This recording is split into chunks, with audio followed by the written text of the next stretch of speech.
Okay, good morning or good afternoon, wherever you happen to be, folks. Glad you could join us today. If you're looking for labor, we might have some options for you to find the talent you need in Maryland. My name is Peter Houstel. I'm the Executive Director of the Maryland Recycling Network, and we'll be joined very shortly by our presenters who know far more about this stuff than I do. Mary Keller, Logan Dean, Sam Grimsley, and Laura Wellman, and we'll do introductions one at a time later on with all that fun information. But you can see their organizational affiliations here. I'm sorry to say our representative from Second Chance couldn't make it today. The life got in the way, and they need a third chance, but it's not going to happen today. But I'm going to take just a minute before we get started with our other presenters and talk a little bit about the Second Chance program, because it's really cool and worth your investigation if you get a chance to wander over to the web sometime today. Before we go there, though, I do want to remind everybody that we have our annual conference coming up on Monday, June 10th, 2024 at the Turf Valley Conference Center. Last year's program was very successful. We had about a 25% increase in attendance, and we're hoping that next year will be even better. And we do have registration and exhibit and sponsorship sales open now on the web. And most importantly, for those of you who have a topic or idea that you think is worth sharing with the community at large, we do have our submission for presentations option open now as well. So if you have a program you think might, or a session you think might be a good addition to the program, please go ahead and post that. You can go to our website and just go to the conference website and you'll find all the important links there. We'll be working on the program over the next 2-3 months. Hope to get it wrapped up by the middle of February. We'll be posting our progress as we move along. And of course, again, encourage everybody to sign up for the conference next year. It's a great time to get together with your peers and really get a chance to talk about things, understand the world of recycling from other perspectives. Okay, so enough of that stuff. As far as the webinar today, we will have lots of opportunities for you to weigh in with thoughts, ask questions. You can use chat. We'll also have a Q&A session after all the presentations are done. And then, of course, we are recording this webinar, so it will be posted on the MRN website probably the beginning of next week. And you're welcome to come back and revisit any of the areas that you'd like to know more about. Or please feel free to share the link with anybody and everybody out there in the community who you think might benefit from learning about this wonderful opportunity to see labor from a different angle and perhaps identify some sources that you hadn't thought of before. That's really what MRN is all about. We're about connecting people to ideas and to each other. And I think that's what associations should do. So, and associations, of course, are all about, that's right, membership. So we couldn't get where we get without the support of all our members, especially the folks who are our patrons and sustaining members, but we need every single member we can get. We have everything from a citizen sponsor at $25 up to our sustaining and patron members. So please don't hesitate to hop over to the website and check out the membership options. And if you're not a member, join today. Again, we can use all the support we can get. And of course, that makes you part of a really important group within Maryland and helps us underwrite the effort it takes us to put on these programs like this webinar, which is free to the world, but it costs MRN some effort. And then, of course, all the work we do in Annapolis trying to make sure the legislators don't do things that drive us all batty. This program is Second Chance. They're using it in a couple of different ways. And one is they find people, particularly in the Baltimore area, who perhaps made a wrong turn in their lives, and they're trying to get themselves back on track. And they use the materials recovery process as a channel that they can build a skill, a marketable skill that they can take into the marketplace and find jobs. And of course, they pair this with a really interesting process where they actually go out and they get folks to, and I love this phrase, who donate homes slated for demolition to become a living classroom in our training. And I think it's a wonderful way of both giving these guys a chance to learn how to use their skills in person, in practice, rather than just in the classroom, in the theory in the classroom, but also to recapture materials that otherwise would probably go into a landfill. And then, of course, these materials are then used for reconstruction elsewhere. So check out Second Chance on the web. They're a really cool program and very much well worth, I think, at least looking into to see if there could be some folks in there that could fill some roles that you have open right now or open in the future. So that's Second Chance. Now, let's get to our Maryland Department of Labor and Maryland Department of Education folks. We're going to start off with Mary Keller. and I am going to run her slides for her. So please bear with me while I get them up and running here. And Mary can tell you all about Earn Maryland. Mary, the microphone is yours. Great. Thank you so much, Peter. Hi, everyone. I'm Mary Keller. I am the Special Grants Administrator in the Maryland Department of Labor's Division of Workforce Development and Adult Learning. Thanks, Pete, for having us today. People often say that the services offered at Labor are the best kept secret, as if that is a good thing. And I know Logan would agree with me that we are excited to be here to get the word out about some of the programs that we have at Labor. So I'm here today to talk about Earn Maryland. I've been with Labor for close to 10 years now. And in that time, I've had the opportunity to oversee this program, and I'm excited to talk with you about it today. So EARN, first of all, is an acronym, of course, because it's government and everything has to be an acronym. So EARN stands for Employment Advancement Right Now. And as I hope you'll take away from these slides, we're really focused on connecting individuals to jobs and helping to grow the workforce in the state. So the first point about EARN is that it is a state-funded program. A lot of the funding that we have in workforce development is funded from the United States Department of Labor, but EARN is actually a state-funded program that the legislature funds year over year. And I want to talk a little bit about, before we get started, why EARN started, why it began. And really the impetus for the program is that about 10 years ago, we were hearing from employers and other stakeholders around the state, and they were saying the same thing, that they couldn't find individuals with the right skill sets to fill their open positions. So obviously for us at Labor, as the entity responsible in the state for training and employment, that was a concern for us, and we wanted to understand why that was happening. So we traveled around the state, we talked with training providers, employers, job seekers, and there were two main things that really came about in those conversations. The first is that we had a lot of training providers out there doing a good job, but they were missing a critical stakeholder from the table. And if you can believe it, that stakeholder was employers. So folks would go through training at a community college or a local nonprofit. They'd complete training, and then they would kind of float around until they hopefully landed a job. And what we call that in workforce development is train and pray. What we found is that those individuals may or may not have had the skills necessary to enter that entry-level employment position. So that was a problem. The second challenge that we learned about was, again, a lot of well-meaning organizations out there doing training, but they were all operating in silos. So you have a community college doing CDL training, and a mile down the road, a nonprofit doing that exact same training.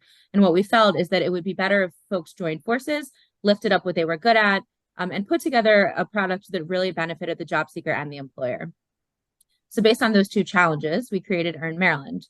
And I'll get to how the challenges we found kind of are solved by Earn Maryland in a second. But really the program is interested in bringing together employers from a given sector, identifying the skills gaps within that sector, and then building a curriculum that's responsive to those needs so that folks are going through training that's meaningful, that's relevant, and that most importantly will meet the employer need and land the job seeker employment that's with a family sustaining wage. So the program targets two subsets of our workforce. The first is individuals that are unemployed or underemployed, many of whom do have barriers to employment.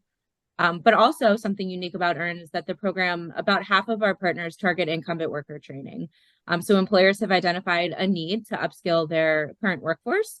But as I'm sure many of you can relate to, training budgets don't always support that in the way that they need to. So we do allow EARN funding to support the upskilling of incumbent workers as well. And again, what we do through EARN is we form or fund strategic industry partnerships. Again, looking for a consortium of organizations to come together, lift up what they're good at, and put together a product that is going to benefit job seekers and employers alike. Next slide, please. So I mentioned that we fund strategic industry partnerships. Again, we're looking to really leverage the power of coordination.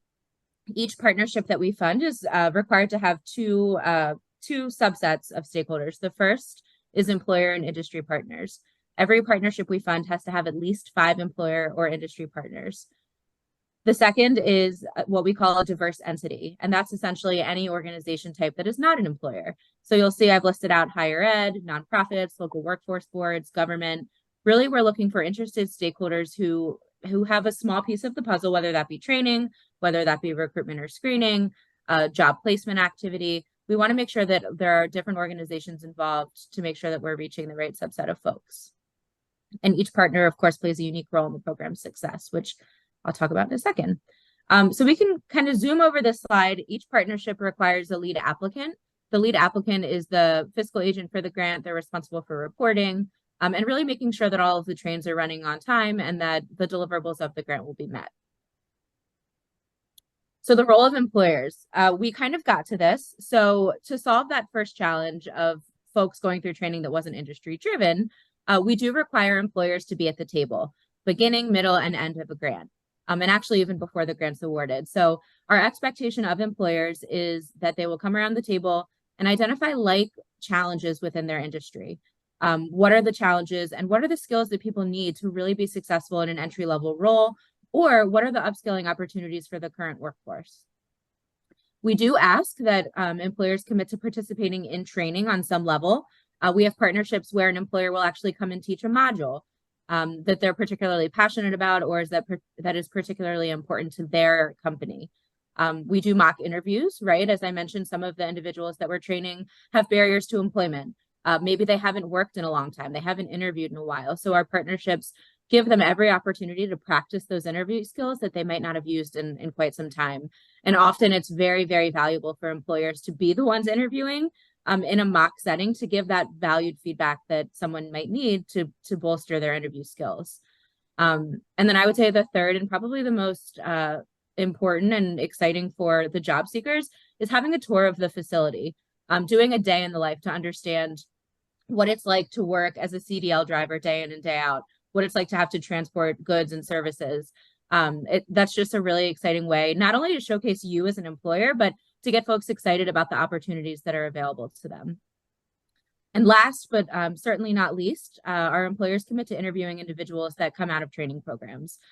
Because employers have been so critical in the development of a program, the skills identification, it makes sense that someone who goes through this program that the employers helped to craft should be coming out with all of the skills necessary to enter that employment on the back end. So we do ask that our employers consider folks that graduate from our EARN programs for hire. And then, of course, identify the strengths and weaknesses of training. So if you're able to hire somebody that comes out of a CDL program, were there some weaknesses that you identified that maybe we could bolster by developing a curriculum out just a little bit more? So really, we ask that employers are involved from the beginning, the middle, and the end of any programming that we do. The diverse entities, we can go over this slide fairly quickly. I think that this is essentially what our nonprofits, our community colleges, our local workforce boards do. We really look for them to get out in the community, identify folks who could participate in training, recruit and screen individuals, provide case management, wraparound services. So if somebody doesn't have a driver's license, how do we get them a driver's license? If they need expungement services, if they need transportation support, really whatever those barriers are, our goal is for them to be gone when they make it to you so that they're able to be successful in employment. And then, of course, job readiness and essential skills training, just teaching some of those skills that might not be technical in nature, but the importance of showing up on time or how to solve conflicts within the workplace, really honing in on those skills as well, because we found that they're equally as important to those technical skills that can be taught. Mary, David Traub was asking, do you find a lot of folks returning to the programs a few times, or do they graduate from the program and usually they're good to go? Yeah, I would say that there are certainly folks that don't complete programming. It's very important to us that we're not just graduating folks for the sake of graduating them. They need to be job ready when they complete an EARN program. And I think the reason for that is because as employers, you're putting your trust into this partnership that you're working with, that someone's going to come to you and they're going to be ready to work. So if we just graduate folks for the sake of graduating them, that's not going to benefit you as the employer, right? Because it's great to hire them, but if they're not showing up on day 5, that's an issue. So we really want to make sure that folks are ready to enter employment and to maintain that employment. So I would say by and large, if they're completing a program, they're ready to roll. Great, thank you. Mm-hmm. So just a quick snapshot of EARN by the numbers. So we have trained more than 20,000 Marylanders across industries over the last 10 years. Over 9,000, just over 9,000 have obtained employment upon completion of the program. We're really proud of that because, as I mentioned, a lot of the individuals that we are training have barriers to employment. So it's huge when they're able to land that first job, and hopefully they're able to stay and be productive in those roles. We have upskilled more than 12,000 incumbent workers who are earning new skills and credentials that are going to not only increase their earning potential, but make them more valuable to their employer. Another point that we're proud of, we partner with an external evaluator to let us know how successful EARN is from an outsider's perspective. They calculate the return on investment for the program and have found that for every $1 of state funding that's invested, an estimated $17.43 in economic impact is created for the state. Average ROI for other programs in other states average around $4. So we're pretty proud of that figure. And then just to note, the average grant award is around $150,000. Our grants are for 2 years, but grantees have the option to spend quicker if the need is there. I know you can't read this, but I just wanted to kind of highlight that we are funding about 60 partnerships across the state in a variety of different industries, which I think we'll get into in a moment. This is on our website, which is a part of the slide deck and hopefully more reader friendly on the website. But just wanted to highlight that the program truly is touching every region of the state, and that's a very important thing to us. So a quick breakdown of the partnerships we are funding. Of note to this group, probably we have 6 projects focused on green, 7 on construction, and then about 5 on transportation and logistics. We're open to funding any industry that's growing in the state and where there are jobs. So just because it's not listed here doesn't mean that it's not something that we would consider funding. So just wanted to show the breadth of the different types of programs we fund. When you talk about funding, what exactly are you funding? Great question. So as I highlighted at the front, EARN is intentionally designed to be really flexible. So we're looking to our partners to tell us what they need us to fund in order to train a highly skilled workforce. So typically funds are used for the training expenses. So hiring instructors, the materials and supplies needed for training, the case management costs, recruitment, screening, really anything you can think of. I think it's easier to answer in terms of funding what we're unable to fund, which is construction of capital projects and equipment that will last longer than the grant. Otherwise, everything else is fair game. Great. Thank you. So I think probably this is what you all care about. How are you able to participate in EARN? And there's a couple different ways. So as I mentioned, we have 65 strategic industry partnerships across the state. I asked Peter ahead of this, like, what is the biggest need for your members? And he mentioned CDL drivers, he mentioned electricians, mechanics, heavy equipment operators. So there are pipelines existing right now that you might not know about. So if you need a CDL driver, we've got a pipeline for you. I've listed out some of our grantees across the state that are currently training CDL drivers. It's an easy way to tap into existing pipelines, existing funding. You don't have to do anything other than reach out to this organization, and I'm happy to connect you in. And I would just note that our partners are tasked with making sure that their training is continuously relevant. So if you reached out to Cecil College, for instance, and there was something in their curriculum that you felt needed to be tweaked or needed to be updated to make it more relevant to you, that's their calling. That's what they're supposed to be doing. So I just wanted to flag that there are existing programs that you can tap into that might be able to have a ready-made pipeline for you.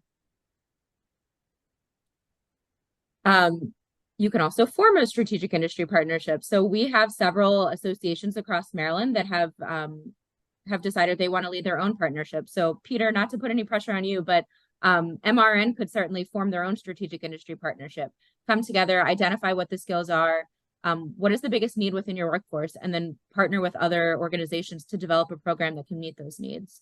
I wanted to quickly highlight the Water and Wastewater Career Development Partnership because this is one that's focused on incumbent workers. So we are working with, I think it's about close to 20 at this point, Department of Public Works agencies across the state who have identified that they're required now to have their water and wastewater operators certified by the state of Maryland. It's I think, relatively new requirement, maybe in the last few years, but they found that their workforce was really struggling to pass that exam. So they partnered with the College of Southern Maryland, who developed a program with remedial math and then concepts specific to the treatment process that it was meant to help individuals pass that exam. And they've had a lot of luck doing that. They've trained hundreds of workers, water and wastewater operators across the state. And I know the 60% placement rate doesn't seem like a lot, but I think it was 18% across the state. And then for folks that go through this program, it's about 60%. So just kind of wanted to flag that so you can be creative, right? And to figure out like what your needs are and then build a program that can meet those needs. So certainly it would be fair game for MRN to create their own strategic industry partnership, leverage the members that you have, and figure out how to meet the needs within your industry on your own. So Mary, would it make the most sense, for example, if we were looking for CDL drivers, that we would go out and we'd work with one of the other existing SIPs, but if we had some very recycling specific or solid waste management specific kinds of jobs that would not necessarily flow from any of the other SIPs, that would be the place where we would build an SIP. Does that make sense? Yeah, I would say either or. I think certainly we have TNL partnerships, but that doesn't, they're not monopolized, right? Like they're not the only ones we want to fund. So if there are specific needs within CDL that your drivers have to have, and you think that you could do like a CDL program plus, like add on those specific skills you need for recycling, I don't think it's unfair to say that you could create your own SIP focused on training CDL drivers, to be honest. But yeah, I think given that, you know, it seems like this is a statewide network, it might make sense to tap into some of those localized CDL programs and then create your own SIP, maybe focused on something else. Okay, thank you very much.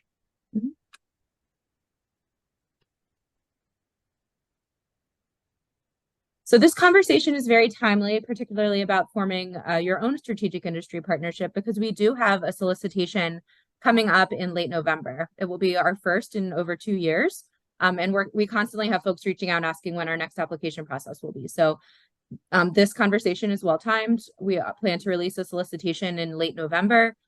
Proposals will be due in March, and then grants will begin in July of 2024. So I've got Peter on our distribution list already, but if anyone is interested in learning about the solicitation when it comes out, please reach out to me and I'll be sure that we get your contact information included on our list. Excellent, thank you. So Logan, I guess the mic is now handed over to you. If you want to go ahead and grab the screen as well and share your slides, that would be great. Wonderful. Well, thank you all so much. And thanks, Mary, for that presentation. My name is Logan Dean. I'm Program Manager for the Maryland Apprenticeship and Training Program, also at the Maryland Department of Labor. Like Mary said, we're part of that best kept secret, and apprenticeship is just one of the different workforce tools and strategies that employers can use to help bring in a new workforce, train their existing workforce, and just really meet the needs of their organization. So today we're going to be talking specifically about registered apprenticeship. That's capital R, capital A, registered apprenticeship. This is a national program that was created in 1937 by the Fitzgerald Act. So every state across the country participates in this. It's not just a Maryland thing, but every state has a little bit of a different way of doing it. So here in Maryland, this unit, my office, is part of Maryland State Apprenticeship Agency.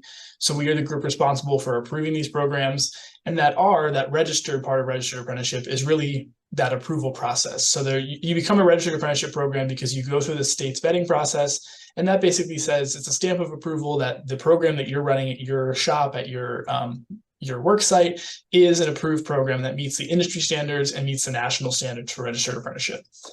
Few different advantages registered apprenticeship programs. Number one being that they're fully customizable. So these are programs that you'll build out to meet your specific workforce needs and your specific workplace, and it's by each occupation. So you could have one program for CDL drivers, you could have one program for electricians, for plumbers, et cetera. That helps increase productivity, more job safety, work site safety, because everyone's getting that specific training. And then, of course, also succession planning. So these are all longer term programs that are going to help you train folks that need those higher skills, higher occupations, licenses, things like that. Improved retention is one of the huge benefits of registered apprenticeship that makes us a preferred solution. One of our longest running programs here in Maryland is the Baltimore County Police Department Registered Apprenticeship Program.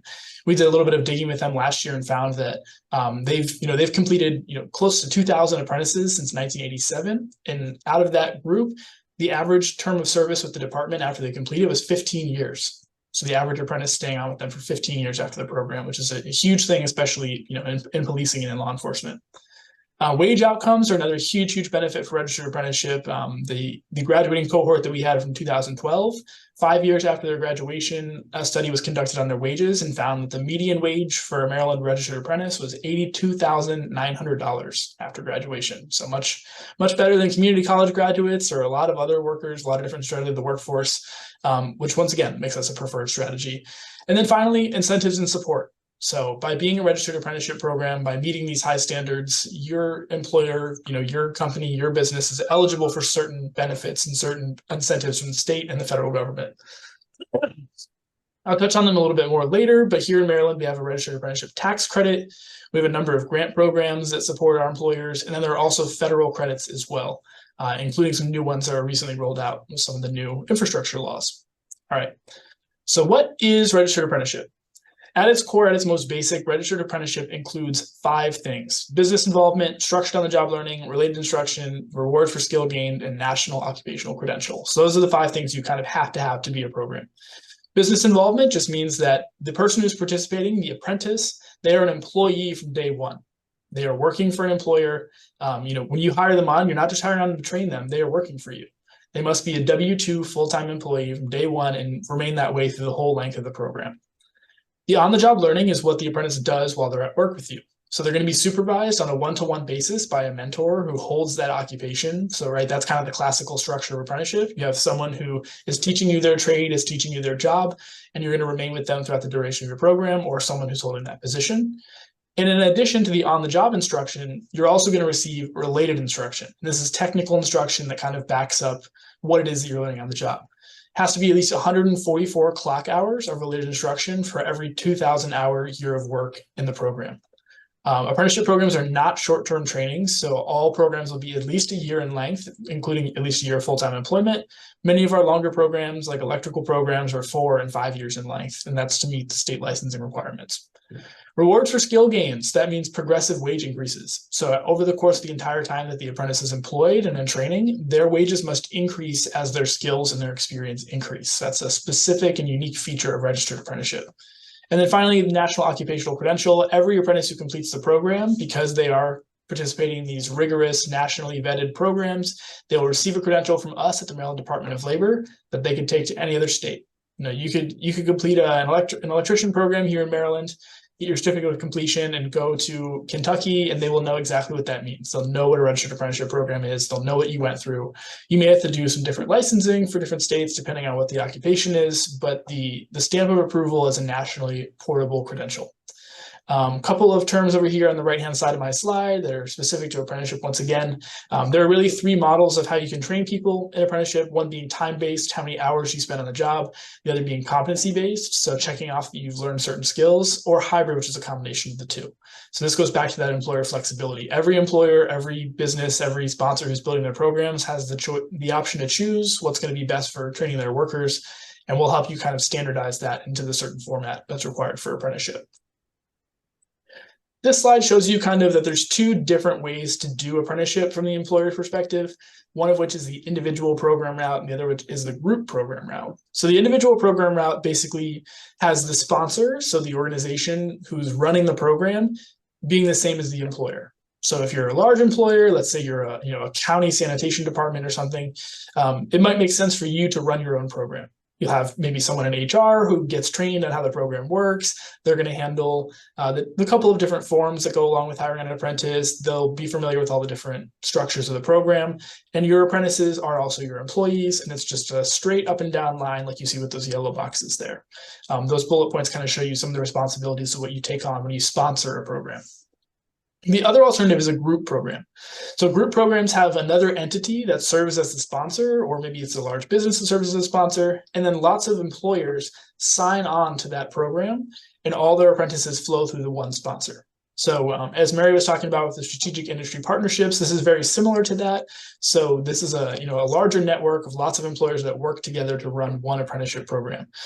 Some examples of this are, it's really, really common in the building trades. So we have both union and non-union programs in the building trades where, for example, like the electrical workers union will sponsor a program, and all of their signatory contractors will send all their apprentices through the same program. So they get the same schooling, they fill out the same forms. The union and their entity is kind of facilitating, sponsoring the program, but the employers can just sign on to it. So for example, I heard in the little intro that one of the big needs is electricians, right? Skilled tradespeople. So because there are so many of those programs already in existence, it may be a fit for you to sign on to a group program rather than looking at building something yourself. We're talking about solid waste management. We don't have a large number of solid waste management programs in Maryland currently. So that would be more of a, building a program from scratch and setting it up as a sponsorship, either at the employer level, county level, wherever that may be. And we can help you kind of navigate all those different complexities. One little kind of side piece to throw in here as well. In addition to registered apprenticeship, which is going to be primarily for adults, people over the age of 18, we also administer the Maryland Youth Apprenticeship Program, which is called Apprenticeship Maryland, AMP. So the Apprenticeship Maryland program is operated in conjunction with the school systems, and it is a CTE, that's a career and technical education course of study in all 24 of Maryland school districts. So if you're thinking about, how can I get more high school students? How can I get younger people interested in my career path and my workplace? This is a great pathway to get into that. So you can build out an Apprenticeship Maryland program at the same time as you build a registered or adult program, and we will help you do that and help you build those relationships with the school systems. So there's students that are coming through, lots of different programs in high school who are looking for employment, looking for work experience. And this is a way to tie that into the rigorous standardized process that is an apprenticeship program. All right, so what are the general steps? This is kind of your roadmap to how to become an apprenticeship program. And what it starts with is getting in contact with one of our apprenticeship navigators. So we have regional apprenticeship navigators that serve the entire state of Maryland, and they're assigned to cover different regions. So we have someone from the Western Maryland, Eastern Shore, Southern Maryland, et cetera. The navigator is your first point of contact. So they'll talk through, what occupations you're thinking about, what are the licensing requirements for your industry? What's your capacity to hire? What kind of workforce challenges are you trying to solve? And what they'll do is recommend from there a pathway for you. Is that assigning onto a group program that already exists? Is that building your own program?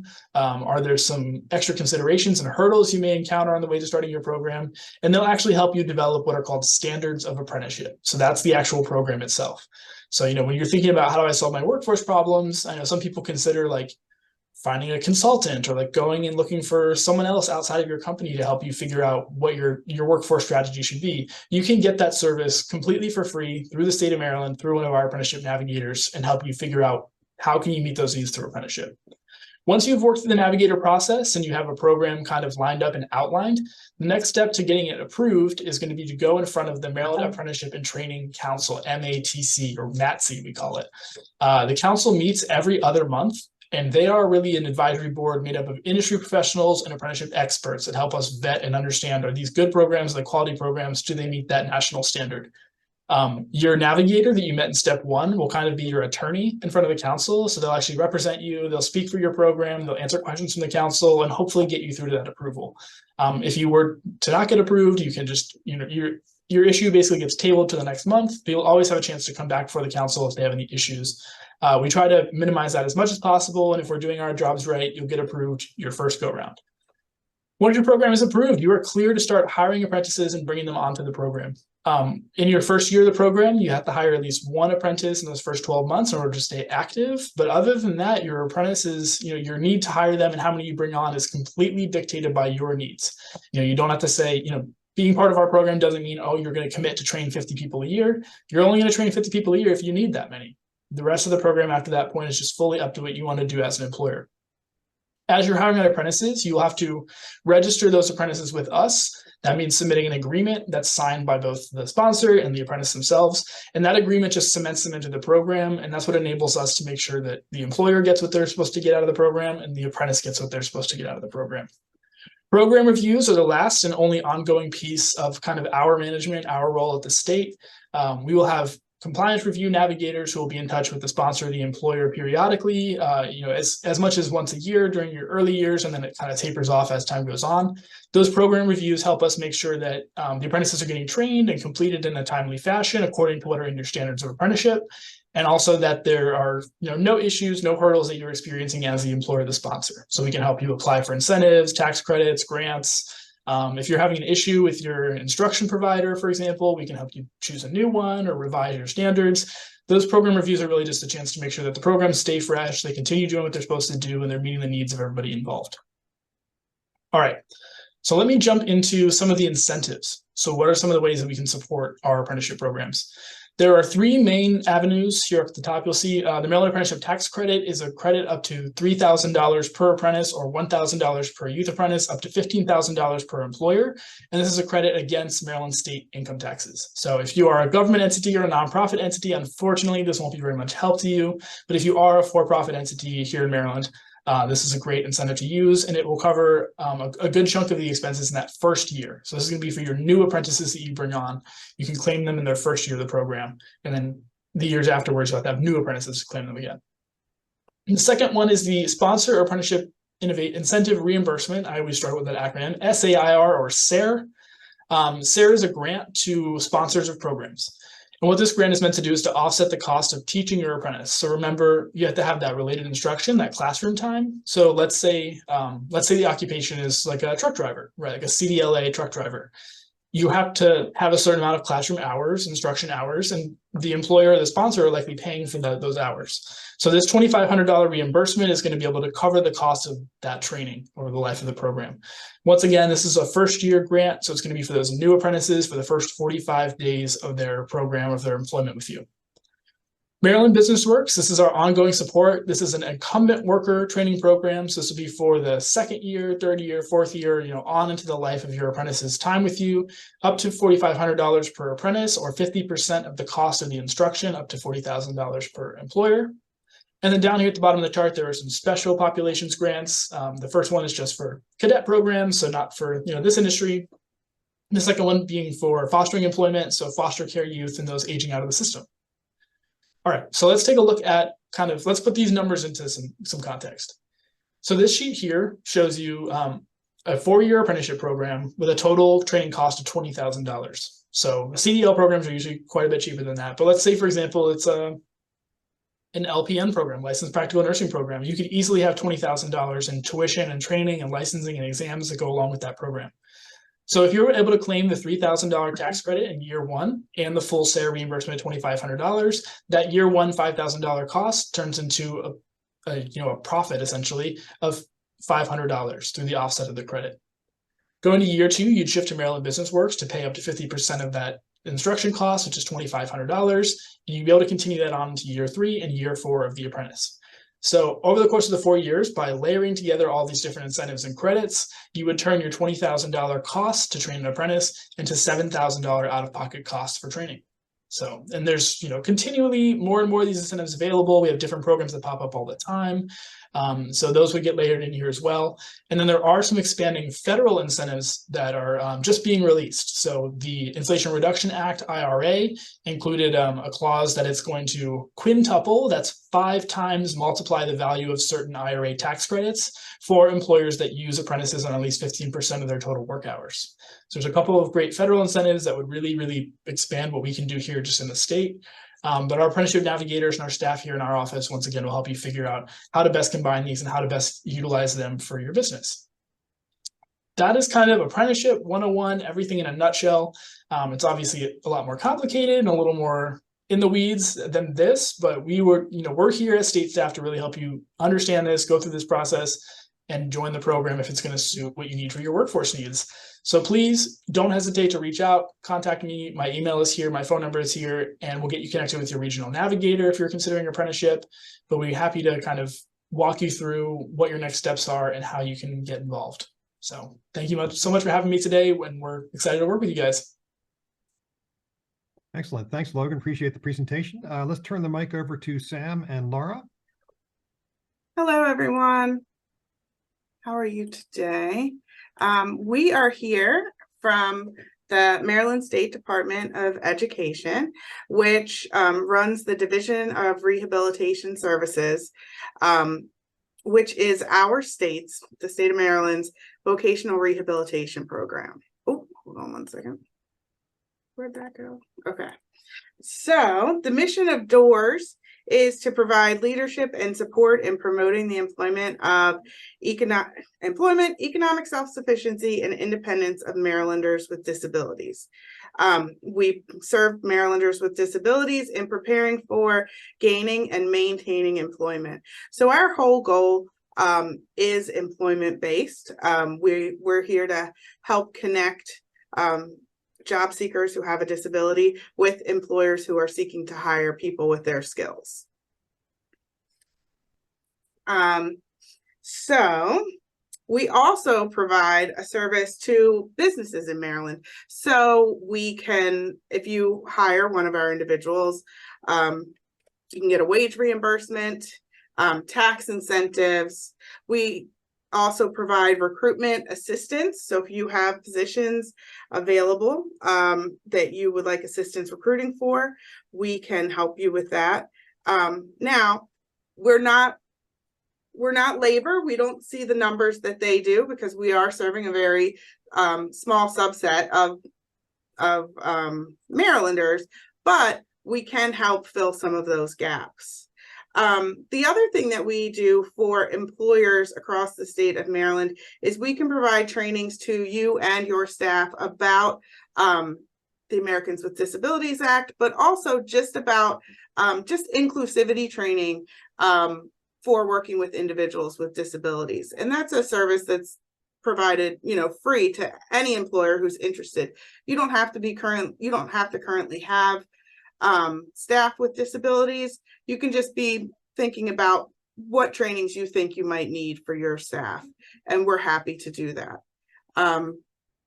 We also, I'm going to let Sam talk about our link to apprenticeship.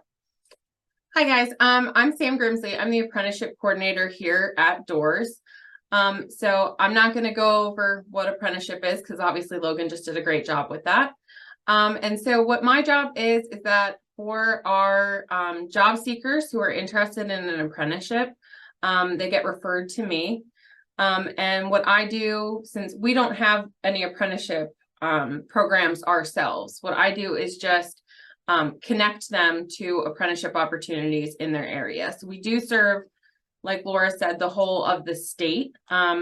So when one of our job seekers is referred to me, I sit down with them, I find out what they're interested in pursuing, how far they're willing to travel, if they have a driver's license, things like that, which are key components to apprenticeships. And then I help them find opportunities in their area. And then we assist them with the application process.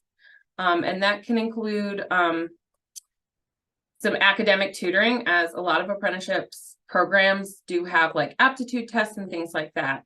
So we give them some academic assessments here to see where they're at. And make sure that they're really going to be qualified for those positions. And we can also provide tutoring to help them get there. The support for the year. Oh, yes. And then once we have one of our consumers in an apprenticeship program, we track them for the first year. So we're providing assistance to both the employer and the job seeker, the new employee. For that first year, just to make sure everything is moving smoothly, and we can give them any support that they might need.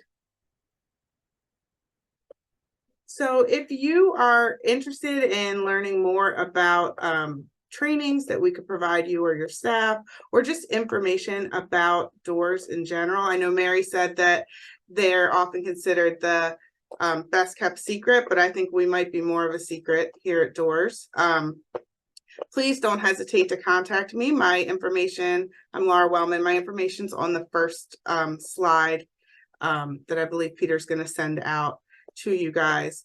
I'm happy to connect you with either training resources, or even if you have someone in your life who is looking for a job and has a disability and you want more information about how to connect them to us, please don't hesitate to reach out.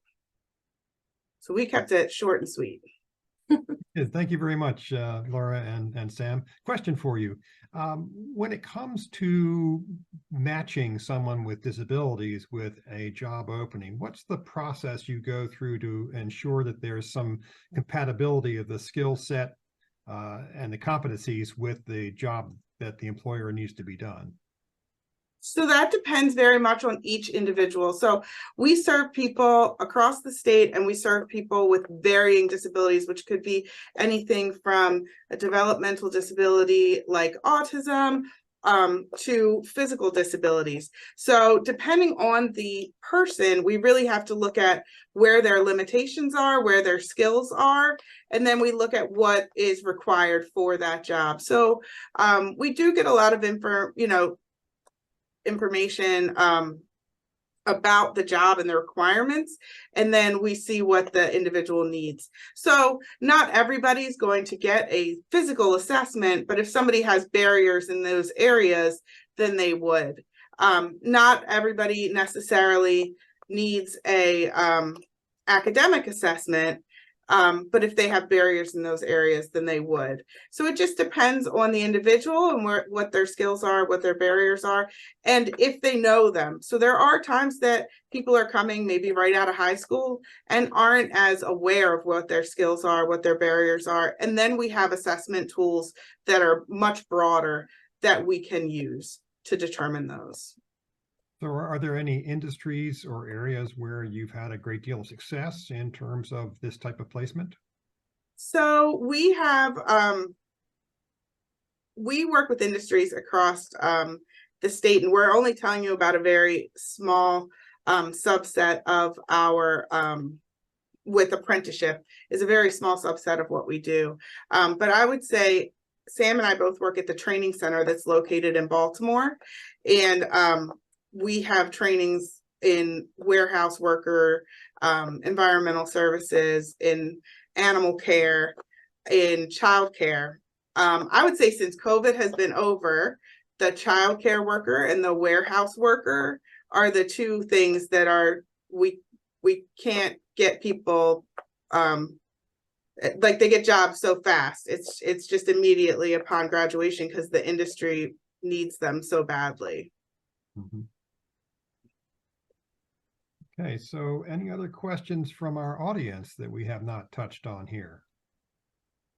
But keep an eye on the chat. I haven't seen anything, but if somebody has something they think they'd I like put to... in the chat, I was just curious, it's amazing the work that you guys are doing, and like how long each person will remain at that job, if you track them at that job, if they usually stay there only for a couple of months, if they usually make that into a career, and like if there's data you guys track, like how long somebody stays at that job. So we are a short-term program, so our data is more short-term. We do follow people for a year. I would have to get the actual stats on long-term. I know they do some broader studies, but we don't track them. Those are done by outside. I have to, but I can see if I can find those numbers for you. I'm just curious, like once somebody gets the job, how long they're usually there, or like in 6 months, or like back on the market because the job didn't fit their needs or whatever. I'm just curious about that.